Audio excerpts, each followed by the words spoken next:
Blog Talk Radio. This is Franchise Today, brought to you by FRM Solutions, providers of the best-in-class software solutions for franchise relationship management. Franchise Today is your destination for weekly information, conversations, and interviews with accomplished industry leaders, all of whom share best practices for sustainable growth and sensible franchising. Here now, your host, Stan Friedman, to kick off this week's podcast with the So-Link part of the house.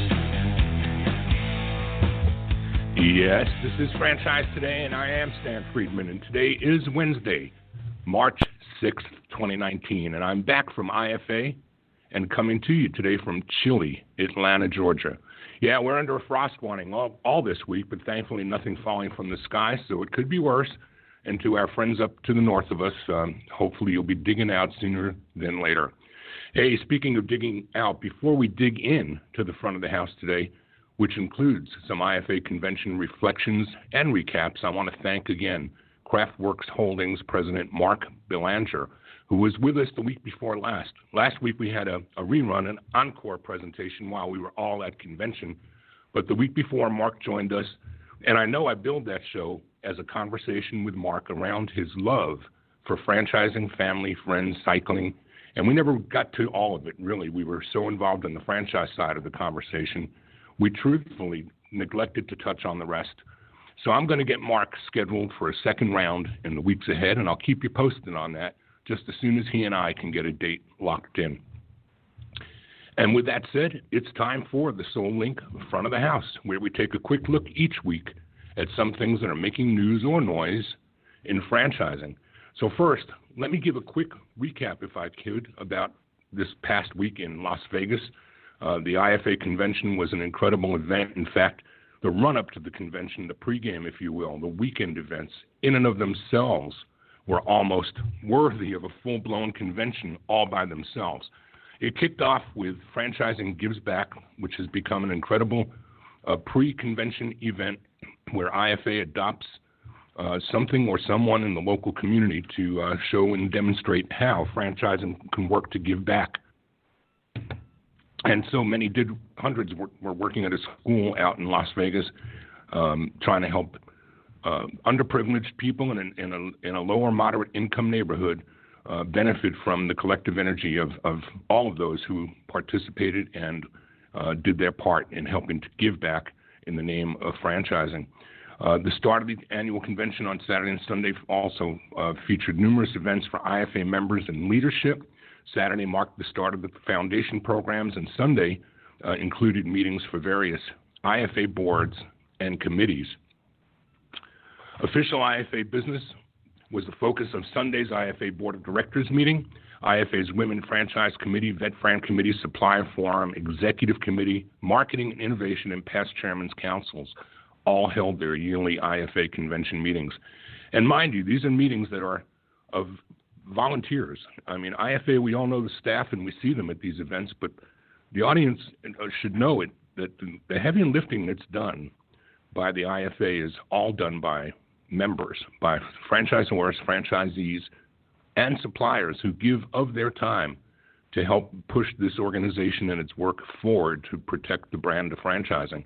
And for those of you who aren't IFA active, learn how. I mean, give me a call or send me an email if there's any way that you'd like to get more engaged in the IFA and the work that we as volunteer leaders in the organization provide to moving that ball forward. And you don't know how, it's a simple email to me and I'll help you figure it out. Also, over the weekend, we saw CFE sessions where hundreds of CFEs take advantage of the ability to collect credits during the CFE sessions that are held on Saturday and Sunday prior to the actual opening of the convention. Topics this year that were covered included profit mastery, leading with excellence, the principles of franchising, Fran Guard, critical practices for leading a team, and Fran Together, how to create healthy franchise relationships. Leadership Conference kicked off as well over the weekend and sponsored by the IFA Women's Franchise Committee, and also this year co-hosted by a key bank who actually bought lunch. The annual leadership conference drew top executives from franchise brands to hear all about how they can become better leaders in their businesses. The conference started with the presentation of the Crystal Compass Award given to a franchise executive that has displayed extraordinary leadership. This year's award recipient was Emma Dixon, CFE, President and CEO of Home Helpers Home Care. Offer my heartiest congratulations to Emma. And, of course, there was a keynote speaker, College Hunks Hauling Junk President Nick Friedman, no relation to yours truly, gave the keynote speech about establishing a world-class culture at your franchise. His presentation was followed by an on-the-spot panel that took questions from the audience, featuring multi-unit franchisee Mitch Cohen of Jersey Mike's, Turf Holdings Weedman COO Jennifer Lemke, and Annie Ann's president Heather Neary. The conference closed out with attendees working through a case study directly with more than 25 facilitators from leading franchise brands. The luminaries on that list and hit parade were too long for me to mention here, but I'll link up to it on the Franchise Today Facebook page later today, and you can download it from there. I'm going to break ranks here, and as I'm talking about convention, we haven't even got into the meat of the actual opening bell. These things that I just articulated were all things that were pre-game. They were prior to the opening session of convention. But Ryan, I'm going to ask you, my good friend Ryan Hicks, who's accomplished podcaster in his own right and has been running the back of the house here on Franchising Today for us for these past many weeks.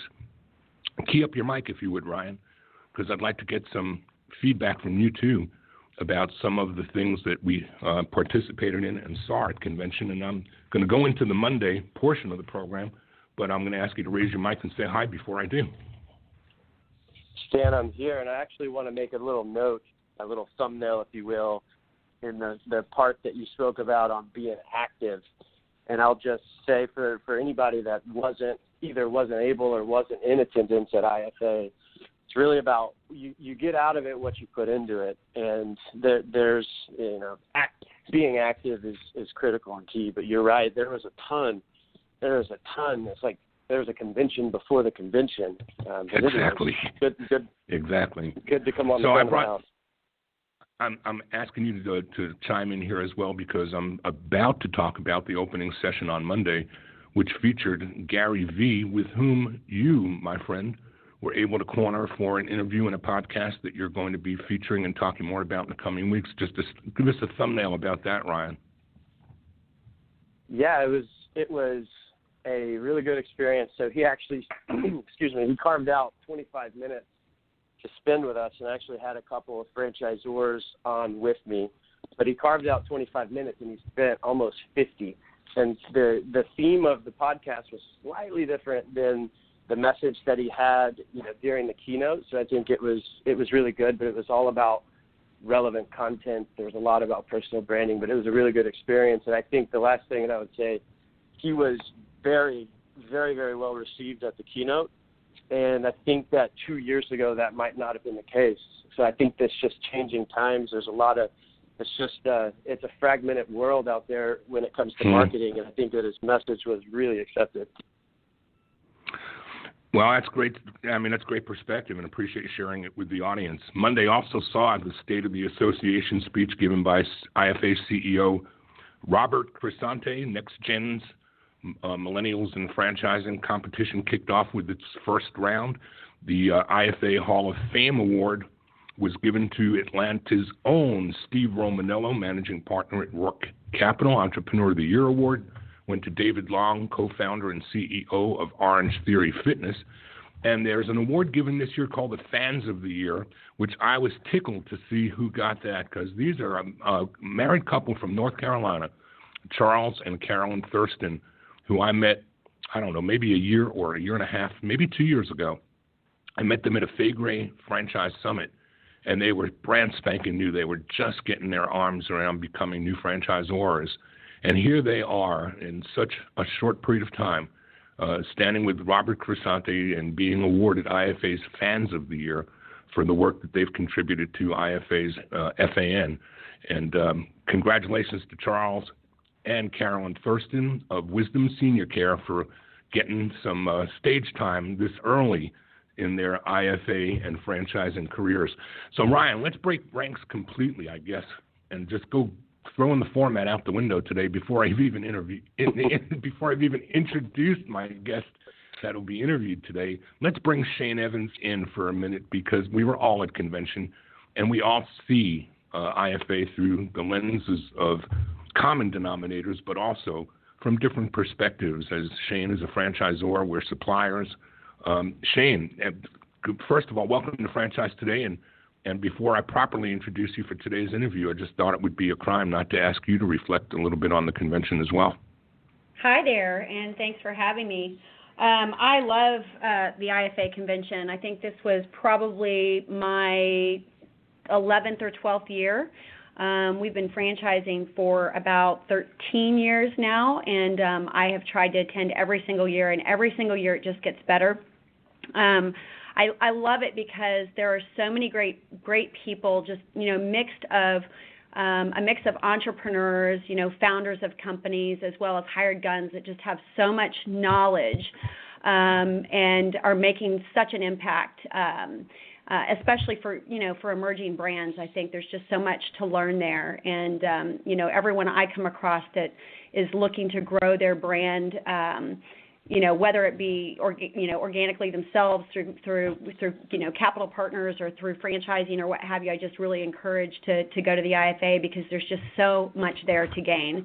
So this year was spectacular. Gary Vee was phenomenal.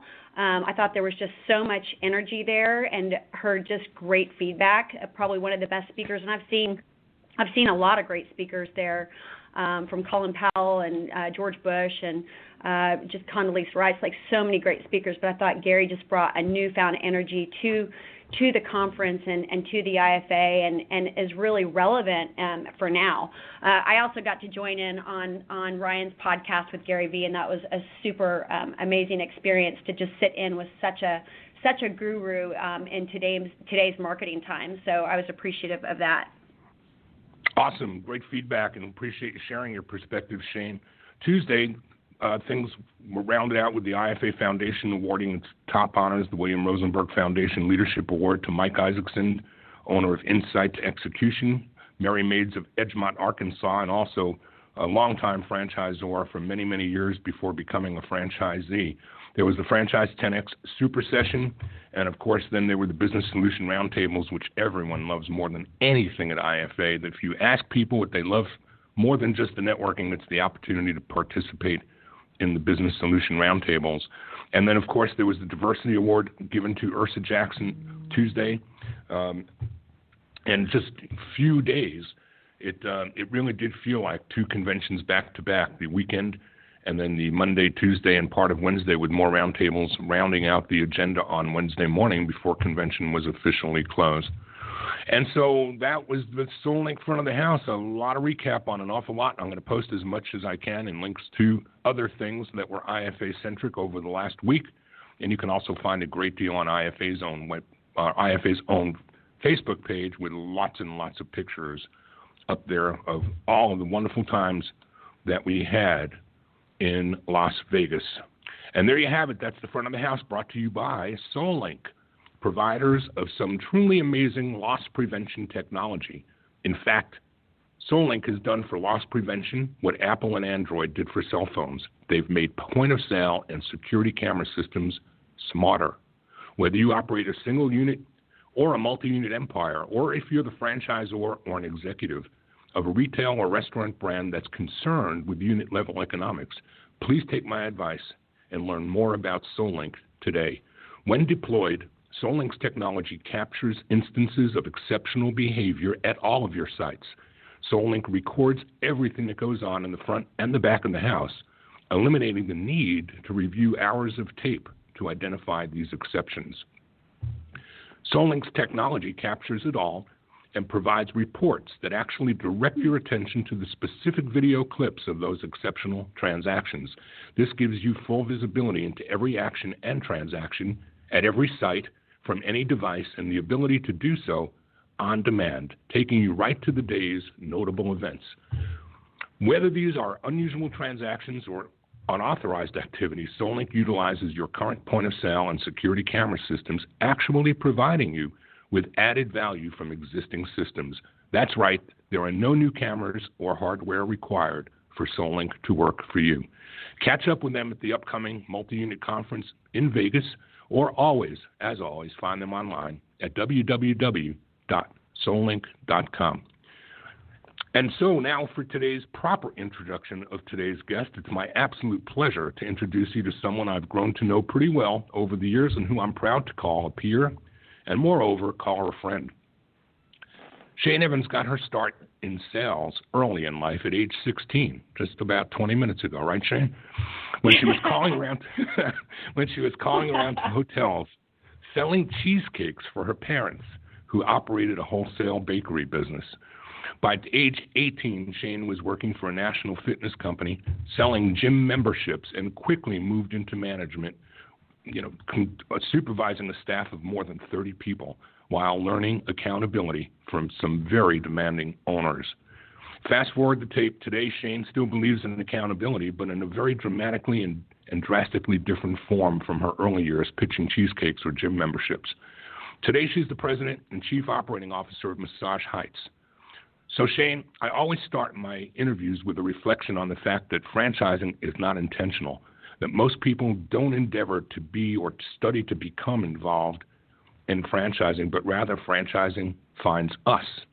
So if you would, let's start today's conversation by telling the audience how that happened for you and what led to the back of the napkin business plan that Wayne and you developed that has become Massage Heights. Okay, at first I've got to say I can't believe you had to take it that far back to cheesecakes at 16. That's funny. But you know what? That experience that I had with my parents being so entrepreneurial, I think is ultimately what brought me here today. And all those life experiences, certainly when I look back, are what paved the way. Watching them, hold multiple jobs and then have their own business and multiple businesses throughout the years, and being in the sales business, but doing it ethically, treating people right. They were just role models of just what's right in this world and how you should treat people. And so I learned a lot from them. And then, yes, my experience working for a very large health and tennis corporation for a number of years, and Wayne's too. And by the time he left that company, he'd been there for 14 years and was just sort of the guy that would literally go in and fix these clubs that were failing and markets that were having a hard time. So we did some moving around. But we both, learned a membership-based business model through that experience and health and wellness, and gained that love for health and wellness through those experiences. And again, all of those things, I think, lead up to what eventually became Massage Heights. And the idea of Massage Heights was really born out of a really bad experience that I had in Sedona, Arizona, with a national hotel chain that had a spa.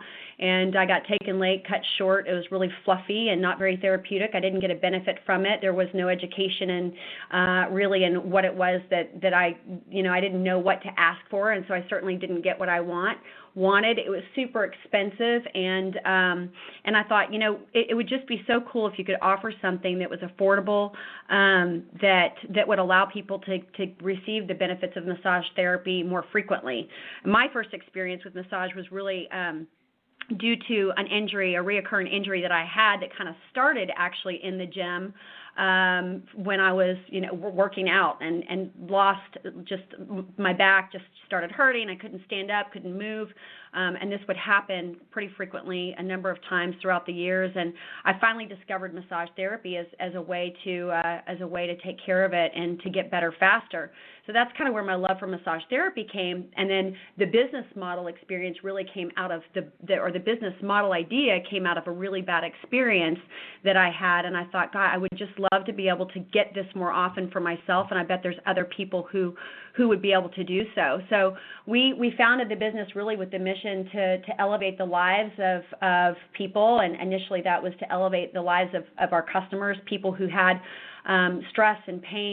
needed a place to relax, but more so to be able to live their lives better, and to really provide a mind-body experience that promoted well-being. And in order to promote well-being, you've got to be able to provide something that people can do on a regular basis, so value.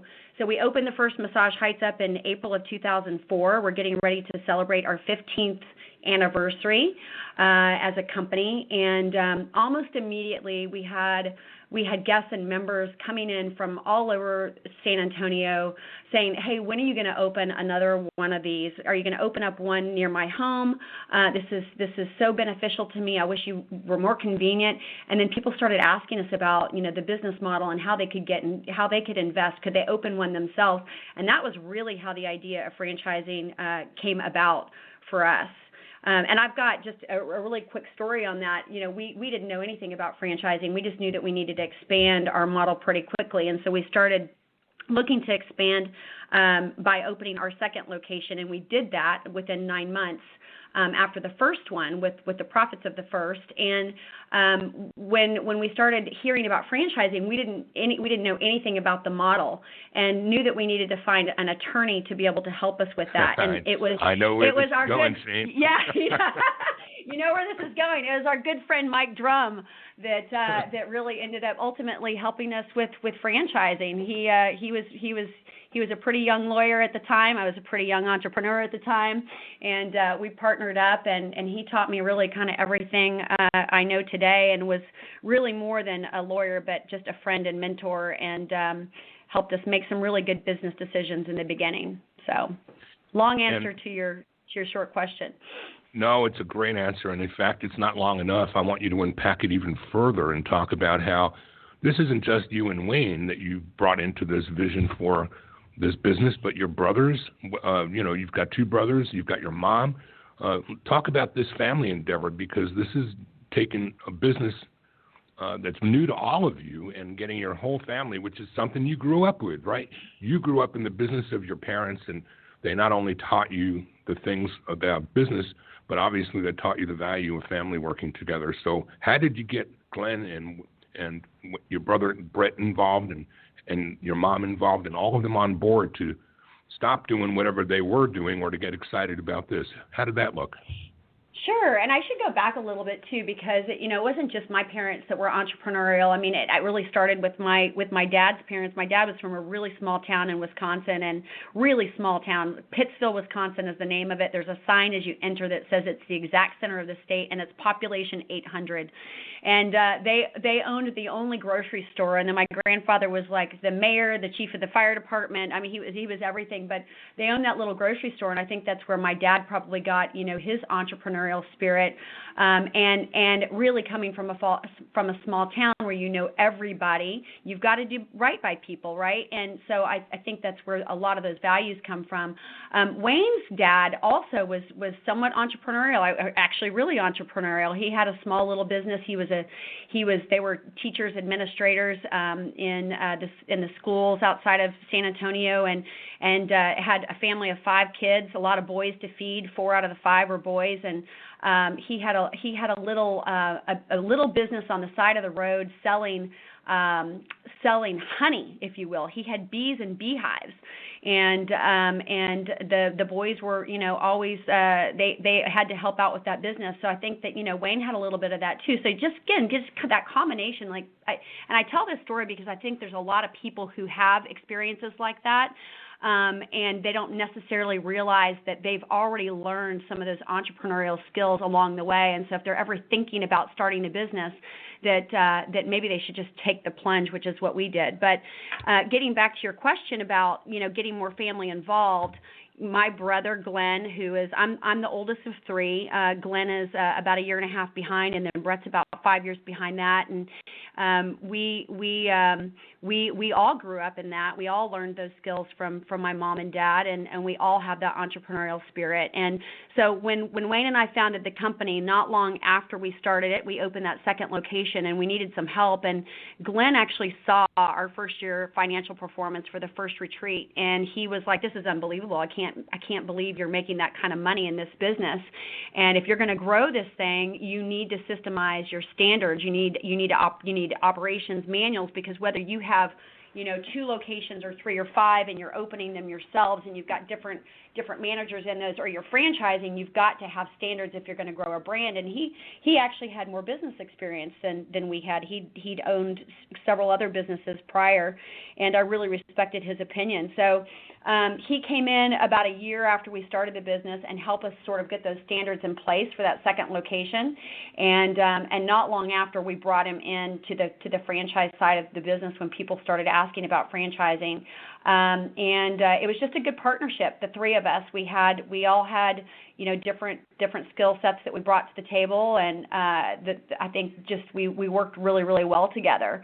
As we grew, as the franchise company started growing, and we all served in different capacities, from franchise development to operations and training, and wearing all those different hats that you do in the beginning, we needed to add more people, but quite frankly, we weren't in the position to really pay a lot of people, and we had these passionate family members that really wanted to help us. And so we brought Brett in, my youngest brother, who just started kind of helping with anything and everything that we needed, as well as my mom. They were just both willing to do whatever it took to help us get the business off the ground and really help our franchisees better. So that's kind of how they came into the mix, and then eventually they really started playing some key parts in the organization.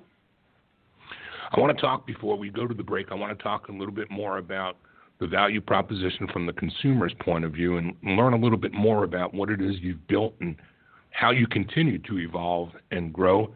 And tell us about how Massage Heights treats the consumer to an experience unlike anything they'll find at any other local or franchised massage company.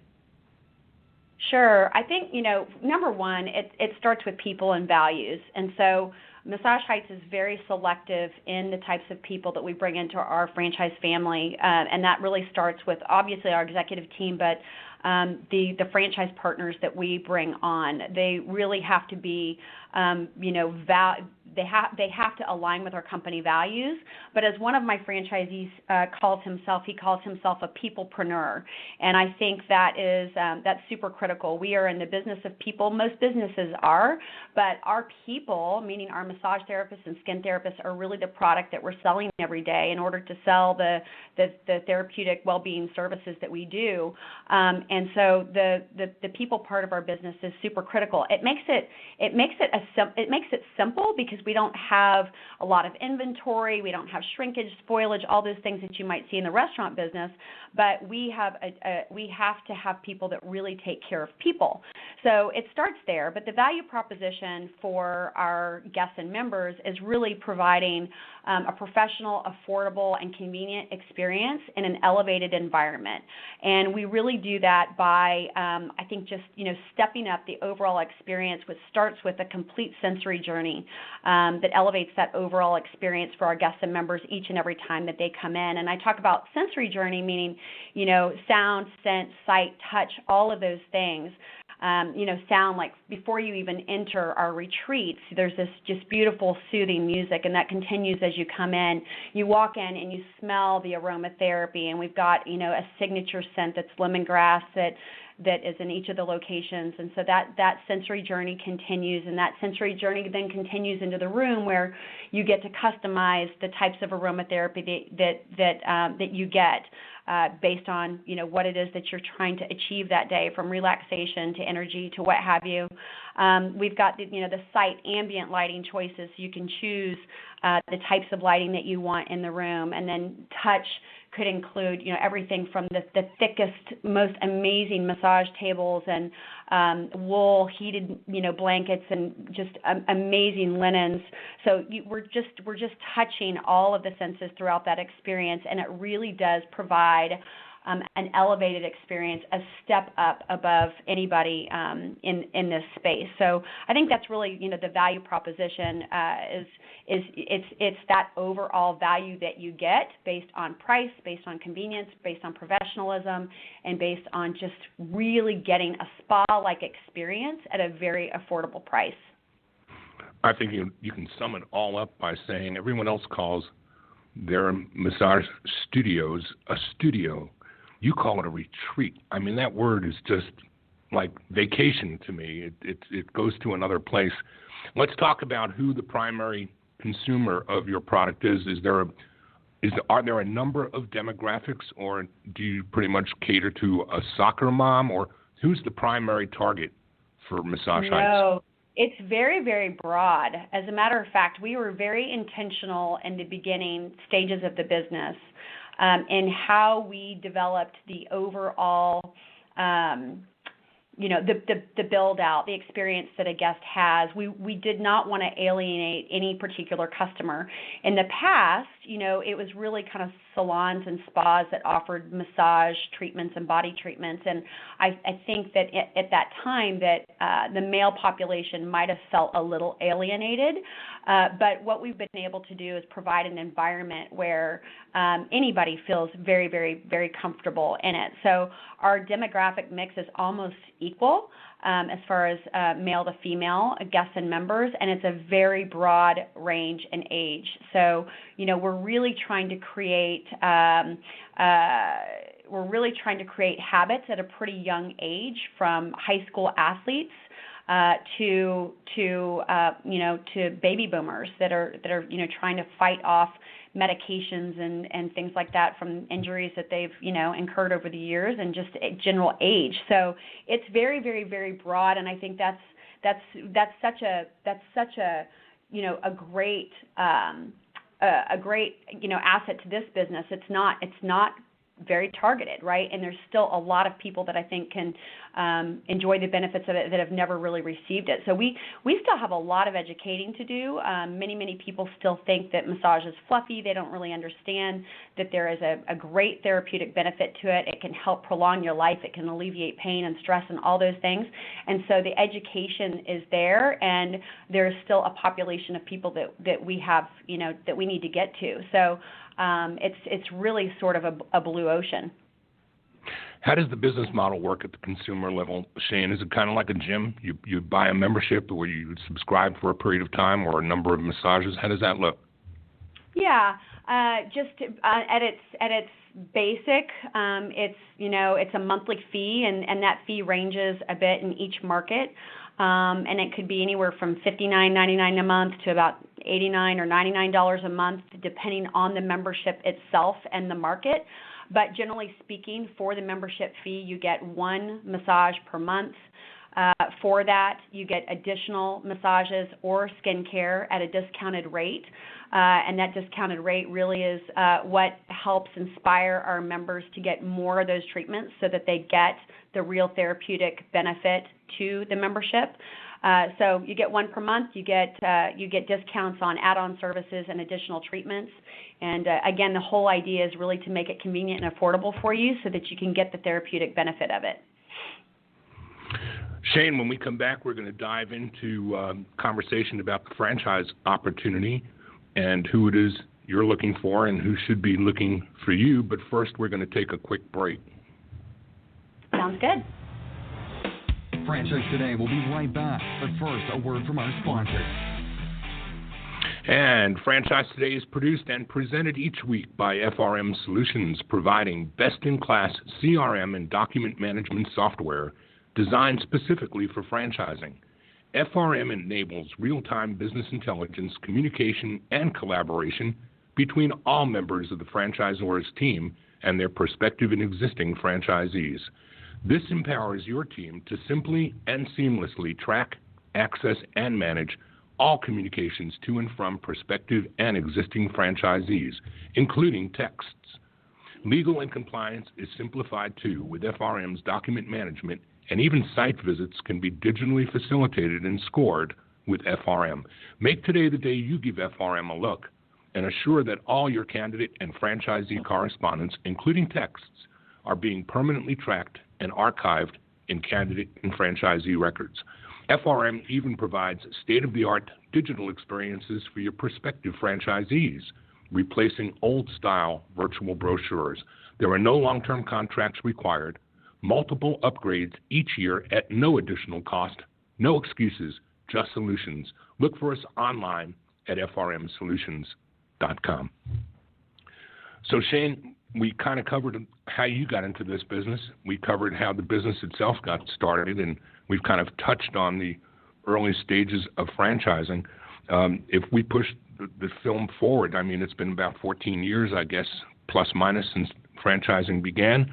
And at the end of 2018, at least as reported by Entrepreneur magazine, Massage Heights has got 131 U.S. locations, 13 outside the U.S. and 3 that are company-owned, looking a whole lot like about 135 retreats nationwide. Tell us a little bit about how that growth has happened and how steady-handed you guys have been and what you've learned along the way and what makes you a responsible franchisor, learning how to manage changes in the business and protect the culture as well as the brand. There's a whole lot there I want to talk about. Sure. Yeah, that's a lot. So, yes, we're celebrating our 15th year in April of this year, franchising for really 12 nationwide. And we certainly have learned along the way and learned, some hard stuff early on. When we started franchising nationally in 2007, we originally started franchising through kind of a regional developer model or sort of master franchisee model. And then we did have a bit of it. We awarded quite a few territories in the beginning, and then we had a little bit of a slowdown in 2008 and 9 with sort of the financial crisis, and banks weren't lending, nobody could get money, and all of that. But we were able to really grow through that model. For people that aren't familiar with it, area reps or regional developers take on, a demographic area, a big, could be a pretty big market, and then their role is to develop out those territories, generally between a 3 or 5 year period, and help find potential franchisees, and then support them as they're opening and give them that ongoing training and support. And I think, we have taken an approach very early on. My very first IFA conference was in Orlando, and I think it's at the World Center, which I think is where it is next year, if I remember correctly. And I remember Glenn and I, my brother Glenn and I, who's one of my partners, going to that conference and sitting in on a session of franchisees and franchisors who I didn't know any of them at the time, but I just remember the conversation about this franchisee saying, look, my franchisor really provides value when they come into my business. They don't come in, and they were saying they'd been part of other franchise concepts where they come in with a checklist, right? And it's just all about, what does your store look like? And you're doing this, that, and the other thing wrong. And then he talked about a franchisor who came in and really did. Provided a different level of business consulting for them. And I just remember thinking, that's what I want to be. I want to be the franchisor that provides value for my franchisees and helps them through a business consulting process. How do I do that? And we sought out, mentors, and people that have had a lot of experience in franchising to really teach us about how to do that. You've got to protect the brand, and the brand standards and checklists are important, of course, but it's really not about what I'm trying to find in you doing wrong. It's really about what I'm trying to find to help you better improve the business, and it's not about what I think. It's about the guest and what the guest thinks. So if we bring those conversations back to the guest, and the guest ultimately decides how successful we're going to be or not, then those are the types of conversations we can have that are constructive and help our franchisees develop action plans around improving the business for that very reason. And so I think that has been something that we didn't do as early on as I would have liked to, because I didn't know about it. I didn't know how to do that. We didn't know how to do that. But over the years, as we've been able to really honestly access people in the IFA and CFE courses and all of those things that you're able to partake of, that pre-conference conference, that's where we've learned those things. We partnered up with a really awesome guy who I say kind of taught me almost everything about it, other than Mike Drum. and Stan the man here, there's been so many people that I've learned from. This particular person just taught us so much about what it's like to be a good franchisor and how bringing your candidates through the pipeline the right way really matters, because the right way develops the relationship right from the beginning that you're going to have for the term of that franchise agreement, which could be a very long time. We're getting married, and so we need to make sure that we've vetted each other out and that the values are aligned. And we know in business that there's going to be hard times, and that when we have those hard times, that we're able to get through them in a constructive way. Talk a little bit about the franchise charter values that you put in place and how important those are in the day-to-day. Yeah, our purpose at Massage Heights is to elevate the everyday. And when we say that, it's not just a tagline, it's to elevate the people that we touch. And that is our guests and members, of course. It's our team members, which we've got about 5,000 of them across North America. But our number one job here at the Massage Heights corporate office is to elevate the lives of our franchisees. And so, simply put, I tell everyone in our system that you don't need an operations manual to really know how to treat people. You don't need to resource an operations manual to figure out what to do about a particular problem. You just think about how do I want to be treated, right? Do unto others as you would have done unto you. And so that's sort of the motto. Our values are loyal, authentic, passionate, and diligent. We're looking for really loyal people that care for mind, body, and spirit in every single one of our relationships. They've got to be passionate. They've got to invest love and energy into everything that we do, from taking care of our guests to taking care of our business and taking care of our franchisees. We've got to be diligent. We've got to, diligence is to, execute consistently to achieve the results that we want. And I think we've also got to be authentic. That's one of our other values. That's living true to ourselves and to our values and who we are. And so those we lead with those values.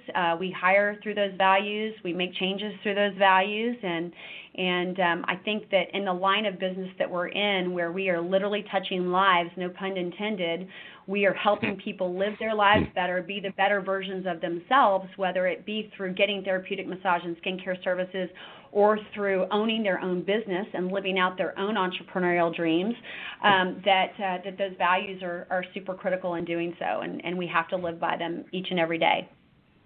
I read in the Franchise Times story that was done on you, the interview back in 2017, a quote where you said, "I used to think that culture was a fluff thing, but it's not. Yeah. It's everything." Yeah. And it's literally, everything. I hear that so clearly. I hear the words, but what I hear is your passion and your belief and your commitment. Let's talk about who it is that would make a great franchisee, and what do they need to bring to the party, and then what do you train them on that they, once you know you've got the right person? How do you go about that, Shane? Sure. I do say it's everything, and I say culture is as culture does, right? And so I think, a part of the process that we use when we are meeting with candidates for the first time at the corporate office. So they've already been vetted, they've qualified in all the different ways that they need to. But, we bring them to San Antonio to really meet with our executive team, and we just sit down and have a meal together. And, we ask questions and allow them to ask questions that help us identify really, behaviors and how we would behave, and if in fact there was anything that we needed to address. And so I think that's a really important thing. But I get back to peoplepreneurs. This is a people business, and people really need to be people. They need to care about people. We're obviously looking for people that have experience in sales, marketing, management. Those things are very, very helpful. But the most important aspect for our operators is that they just really love people. They love helping people. They love growing people.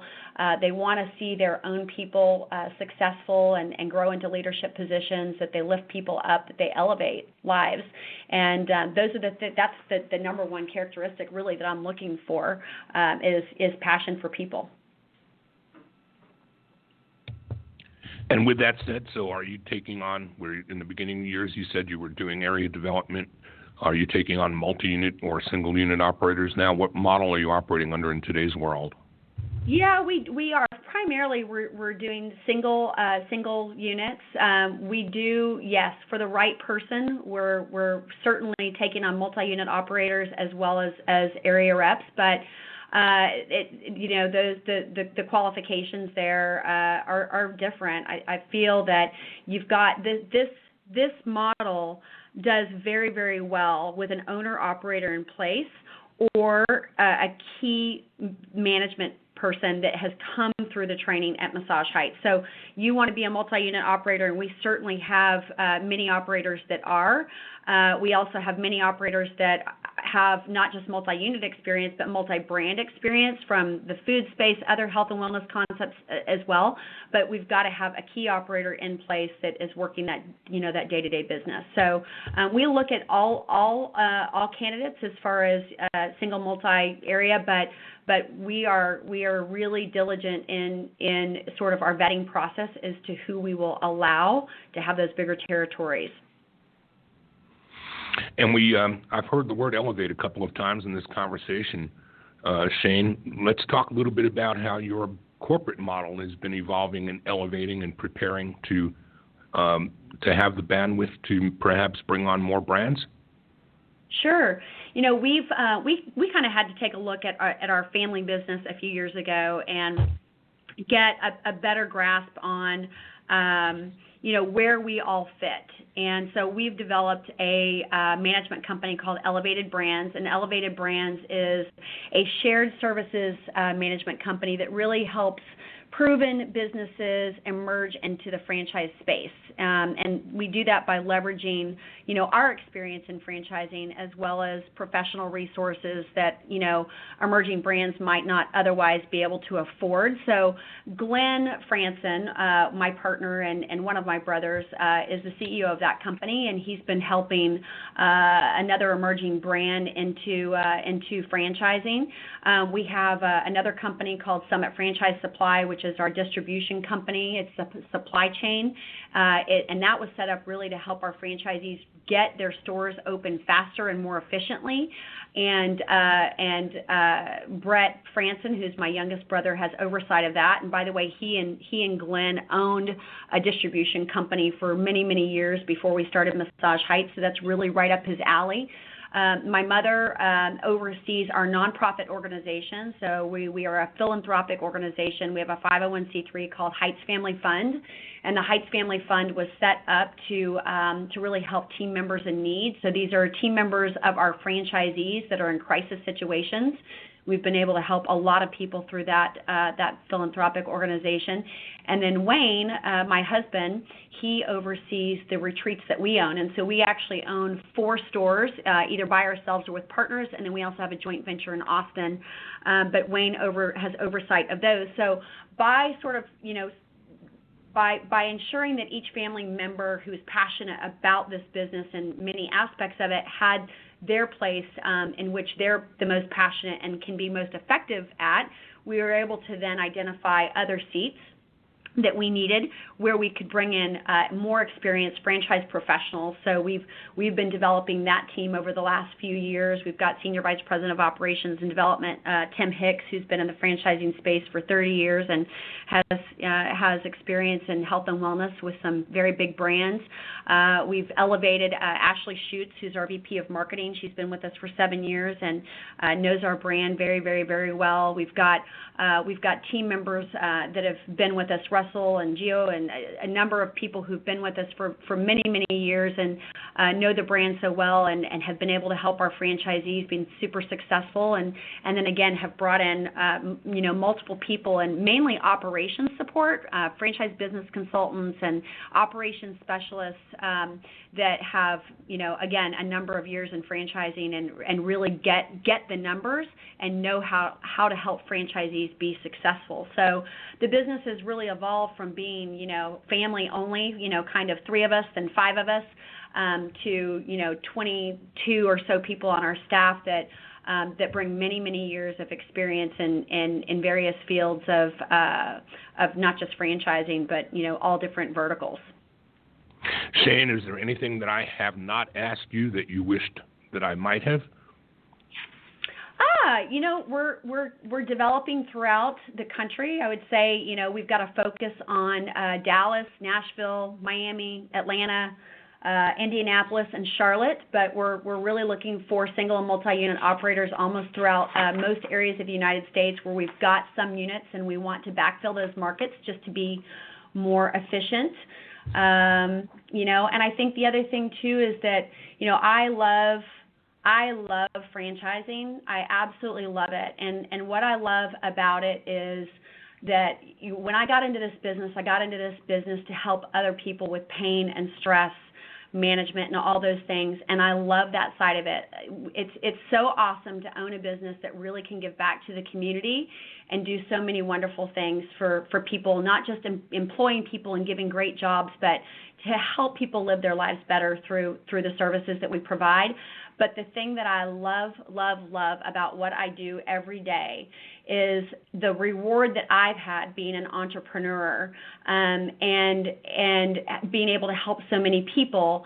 I want other people to experience the same. And so I'm super passionate about helping people live the American dream, and franchisees, they come in because they've got a dream. And yes, people want to make money, and they've come in and say, I want 3 or I want 5 of these or whatever it is, but they ultimately have a dream that they want to live that's bigger than that. And it's generally about spending more time with family or creating experiences for their loved ones or what have you. And that's really what I'm most passionate about and what gets me up every single day.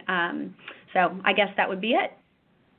I always say that second to money, the most important ingredient that a franchisor or a franchisee can possess is attitude, belief, commitment, and I sum all those 3 words up with one, passion. And you sure bring a ton of that to the conversation, Shane, and anyone who knows you knows that that's something you can't make up.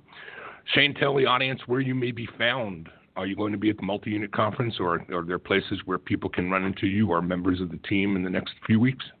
Yeah, absolutely. As a matter of fact, we are going to be in Dallas this weekend at the Great American Franchise Expo. That's this March 9th and 10th. We'll be in Charlotte in mid-April, Atlanta in mid-May, Jacksonville in September, D.C. in October. That's all Great American Franchise Expo. We'll be at the multi-unit franchise conference as well at the end of this month. I love that conference. So much good information for people who are already multi-unit franchisees or want to be, and so many great brands out there. And so I will be at that conference at the end of this month, and I would love to meet as many people as possible. Awesome. Shane, I can't thank you enough for spending some time with us today, and I don't know if this is the latest and greatest number that might be found in your FDD, but I'm going to share something that I read in the article that was done back in 2017 in Franchise Times, and, Wayne ended the conversation with a quote saying, a Massage Heights franchise averages $1.4 million in sales and costs $450,000 to open. In my mind, I've got to say, hey, what's wrong with that? Shane, it's great having you with us today, and I look forward to seeing you back out on the trail as you continue to bring your business to new heights as the President and Chief Operating Officer of Massage Heights. Thanks, my friend. Thank you, Stan. Hey, Ryan, why don't you come back in here and join me for a minute or two so we can round things out, because we've got a couple of minutes left.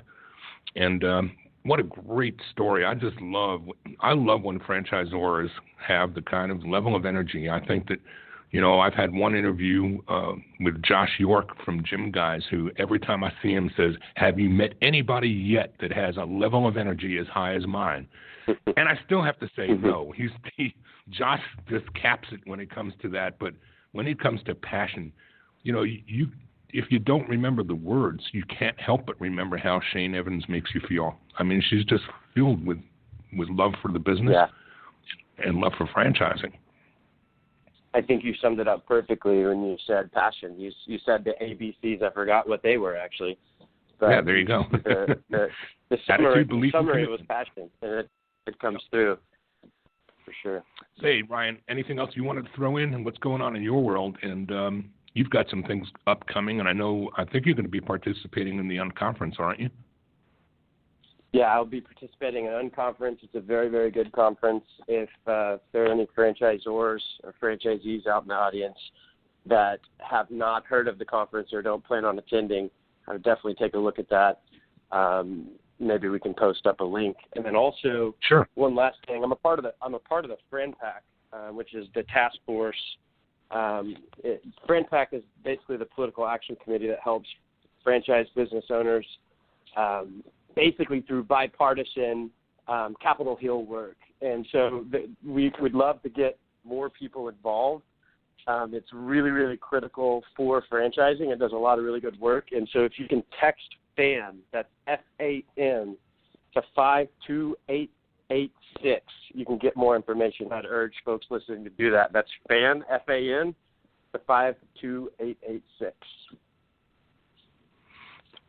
Well, happy to throw that plug in there, Ryan, and do our part to help the work that you do on the FAN and on the political action side of IFA grow.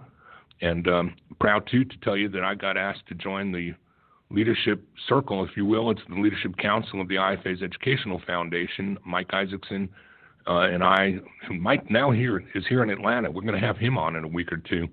And we'll probably need to do that in multiple episodes as well, because Mike's got a lifetime of experience in and around franchising from every aspect of the business, and to have him on as a guest is going to be something the audience should look forward to, and I'm looking forward to seeing him now that we're both living in Atlanta. Ryan, I'm going to see you in about 3 weeks. I would love to not gloss over that, by the way. What an honor for you to be asked to do that, to participate in the Educational Foundation. That's a significant thing to be invited to. So what an honor. And I also want to thank you, because I learn from you every week, obviously, but daily. And so I appreciate you, and what an honor. Congratulations. Thank you, my friend. And I think that's going to be a wrap for this week. We'll be back next week at the same time. And until then, my name is Stan Friedman, wishing you the best, the very best of all things franchising, as my good friend Paul Segreto said for so many years before this mic landed in my lap. Franchise Today is out.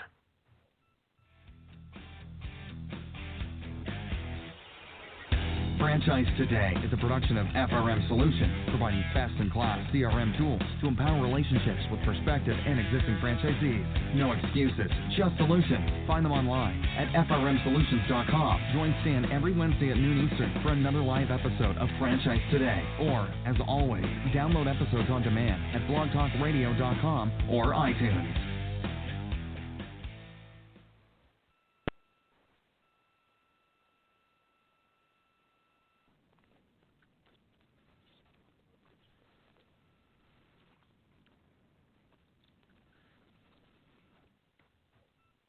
When you're part of a military family, you understand sacrifice and support. At American Public University, we honor your dedication by extending our military tuition savings to your extended family.